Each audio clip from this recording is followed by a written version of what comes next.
Hey, what's up? We're here. I've been seeing all these get ready with me's on TikTok. Just every 5 seconds, all the girlies are doing get ready with me's. They're like, I will not get ready alone. Like, I refuse to get ready alone. And that's made me be like, oh, do I need to like not get ready alone? Because that's all I ever actually do. So we're gonna get ready with me. GRWM. I'm gonna try this makeup look I saw on Pinterest, of course, that I've had it pinned for a good while and it needs to be done, because you know how we all pin things and we never go back and look at them, or we just go back and look at them and just never do them. Look, I have the little clips, you know how in the videos they're like, get ready with me. Oh, to keep the hair out of your face, but you can still have your hair down and look slay. While I'm getting ready, I wanted to expand more upon this trend that's been going around. People asking men how often they think about the Roman Empire. I'm late on it. We won't talk about how I'm late on the trends. I'm late on the trends. Here we go. The men are usually like, yeah, like about once a week, or some of them even said daily. We were all, at least I was, just in shock by that, because I was like, there is no way. There's absolutely no way y'all think about this. I can't even begin to explain like how much I don't think about the Roman Empire, like how much I don't know about it. I learned more about it just because of this trend. They made the first roads, I believe. Like lots of things that we have today are from the Roman Empire. I want to talk about some of my Roman empires, because after that trend happened, lots of girls were making videos and they were like, this is my Roman Empire. And a lot of them I did relate to, but they're like so specific. The closest thing I saw was a lot of women think about our wedding at least weekly. I don't know about people that have already been married if they think about it a lot, or I think a lot of women that haven't been married, we think about what our wedding is gonna be like, or like things we want to do at our wedding. Like a lot of the times when I hear a song, I'll be like, oh, this would be cute to play at my wedding, or something like that. So let's get started. I have a long list though. I did make a long list. I think about so many different things at different times. I'm just a thinker, you know, she's a thinker. We love that. It's definitely overthinking, but you know, it's thinking nonetheless. We gotta start with the big one. Zayn leaving One Direction. I definitely think about that at least once a week. It's one of those things, I know where I was when it happened. I remember how I felt when it happened, like my world was crushed. Zayn leaving One Direction definitely is my Roman Empire, and I think a lot of people's Roman Empire. They were on top of the world. We thought it would never end. We were like, One Direction is gonna be around forever. Yeah, I feel like my rose-colored glasses of them were kind of taken away, because I thought they were all best friends forever and like they would never spend a day apart from each other. The crossover episode on Disney Channel, That's So Sweet Life of Hannah Montana, I think about that probably once a week. That one's a little bit less, but that does come to mind a lot. That's So Raven, Sweet Life of Zack and Cody, and Hannah Montana. Wow. I still don't know if they were supposed to be in the same universe actually, or if that was just like a one episode type thing. It's kind of like certain Halloween episodes of shows, like where something happens and then the next episode they just kind of act like none of that ever happened. Also some Halloween episodes of shows, like the Boy Meets World Halloween episode and the Dawson's Creek Halloween episode, those stick in my head too. Probably because it's close to Halloween and I'm like, oh, I need to watch those. Also on the Disney train, I guess I was thinking like in that realm when I wrote these down. Nick Jonas being diabetic.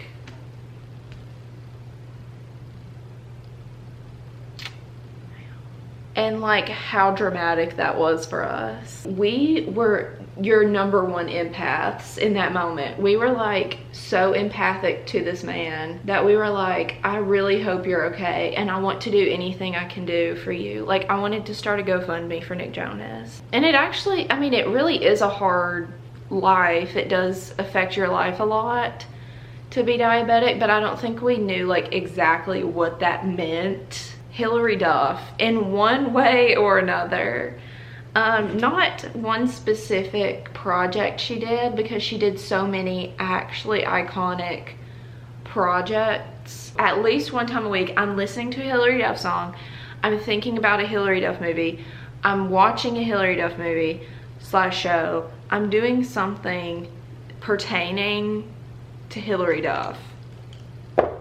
And she deserves it all. She really deserves it all. I still love her for not tainting the image of Lizzie McGuire by doing the show, even though I don't know what the show was going to be like, because they were supposed to reboot Lizzie McGuire, and they like started filming it and everything, and then she was like, you know what, this doesn't feel right, and she put a halt to it. At least that's what like the articles would say, but she put a halt to it. She was like, I'm gonna give the people what they want and what they deserve, or nothing at all.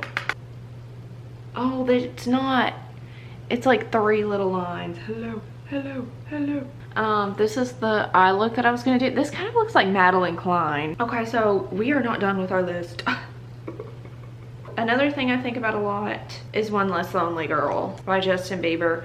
Not the song specifically, but the fact that he would bring girls on stage and sing One Less Lonely Girl to them. And I think just how jealous I was of these girls, that they would go up on stage and he would sing to them like that. In my like 12-year-old brain, I was like, oh my goodness, I can't. Like, I couldn't even comprehend that happening in my lifetime. On the jealousy route, One Direction meet and greet photos.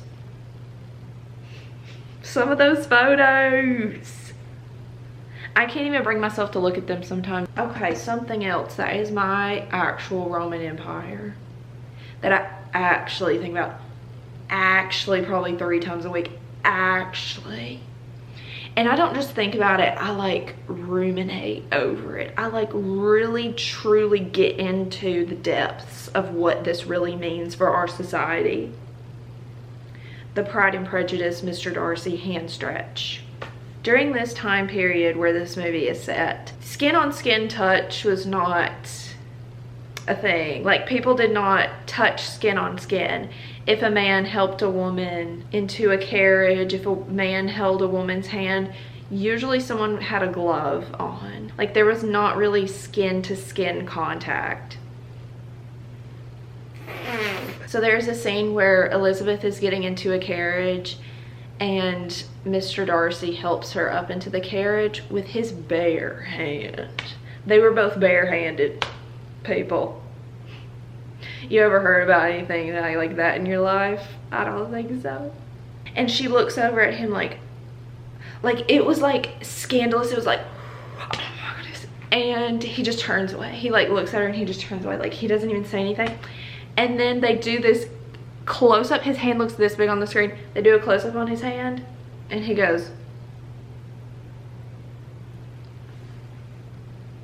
nah, yo. If you get it, you get it, you know?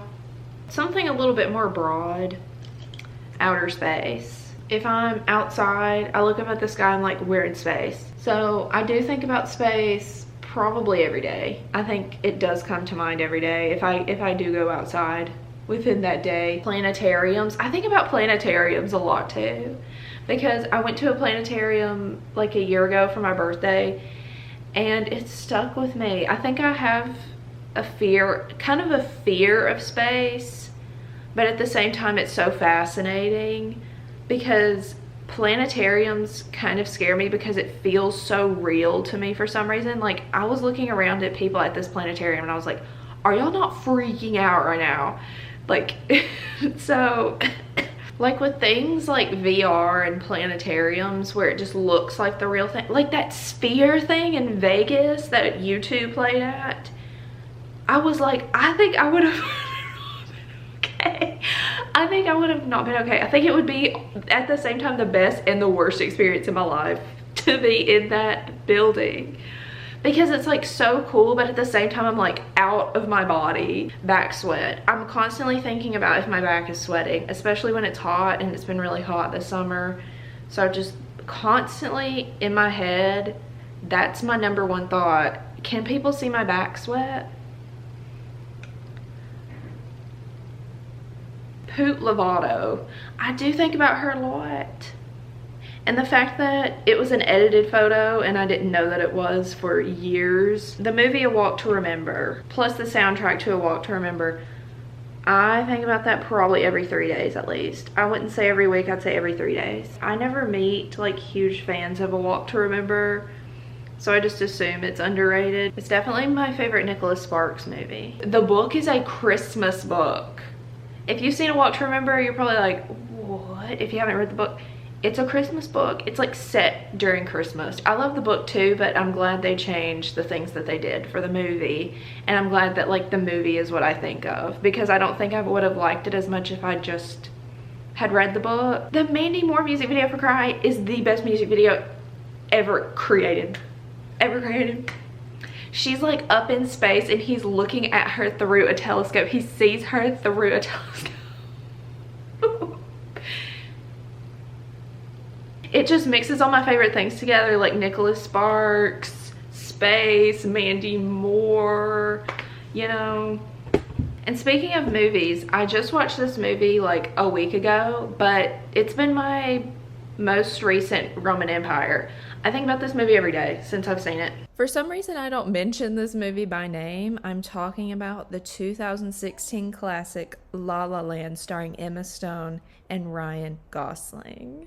Thank you. I always saw it so hyped up on social media. Like everyone was talking about it and I was like, it can't be this good. And people were like, it's a life-changing movie. I knew it had won Oscars and almost won Best Picture Oscar. There are some Oscar Best Picture winning movies that I have seen and I have given a 2-star just to be nice on Letterboxd. It's amazing. It's a musical. I didn't even realize that it was a musical before I watched it, but I was actually pleasantly surprised. I never really understood the Ryan Gosling thing. I mean, I did, because Ryan Gosling in The Notebook is just absolute beauty. But I was like, what is this whole thing with Ryan Gosling? And I understand, and I'm sorry I didn't at any point in my life. Wow, groundbreaking. I like Ryan Gosling. This one's like pretty specific. That one video of Evan Longoria catching the baseball during that interview. Evan, there's been a lot of changes this offseason for your team. How do you feel your chances are in the AL East? I mean, I love our chances. You know, it's been Dad, keep it on the field. He literally turns around and he's like, it's embarrassing. I think the reason why I think about it a lot is because it's embarrassing how long I thought that was real. I thought that was so real. I would show it to people and I'd be like, look at this video. How is no one talking about this video? His instincts, reaction speed, and pure skill just blows me away. That was awesome. Okay, there's not one comment on here that's saying that it's fake. When professors do something for their class and no one shows up. Yeah, I don't think I've ever seen anything sadder in my entire life. Yeah, so like I saw one video of a professor, I think it was the last day of class or something, and he said that he was gonna have a pizza party for them, and he had pizza. He like brought a bunch of boxes of pizza, and there were like 2 people in the class. Jim confessing his love for Pam on The Office, that episode of television. I'm in love with you. What? I'm really sorry if that's weird for you to hear, but I need you to hear it. I've seen like a lot of love confession scenes in movies and TV, but I think that's the best one I've ever seen, or the most realistic. Like when I was watching through The Office, I had never seen it before, and I was just waiting for that moment to see like what that would be like, and it was exactly the right way for it to happen. And I'm currently reading Jenna Fisher's book, and I think that just brought that to the forefront of my mind too. So I think about it even more than once a week now. Like every time I'm reading the book, I'm like, oh, she was in the best scene of television. The Pilot Pete season of The Bachelor and the Hannah Brown season of The Bachelorette. Those seasons of television brought me so much entertainment, for better or for worse, that I don't think anything will ever top that. It was so entertaining. It felt like everyone was in on it. Like everyone was in on the lore. Some of those people need free therapy. They need free therapy for what they've been through. Okay, and the last thing that is my Roman Empire. People who have the same name in real life as the show or movie they're on. Just how they feel about that and how they deal with that, and if they like it or not. You know, I'll hear people that were on TV shows, like super popular shows. Schmidt from New Girl, he said that like people will just yell at him. They'll be like, Schmidt, Schmidt, but that's not his real name. But if it's like Drake and Josh or something, their names are the same. So I wonder if that makes people think even more that they are their character. I think especially with like sitcoms and shows that people loved so much, some people think they are their character. And I think them having the same name makes them think that even more. I just think about that a lot. This looks so rad. I put it on the crease and now it's like going everywhere. I think this is gonna be my Roman Empire in a bad way.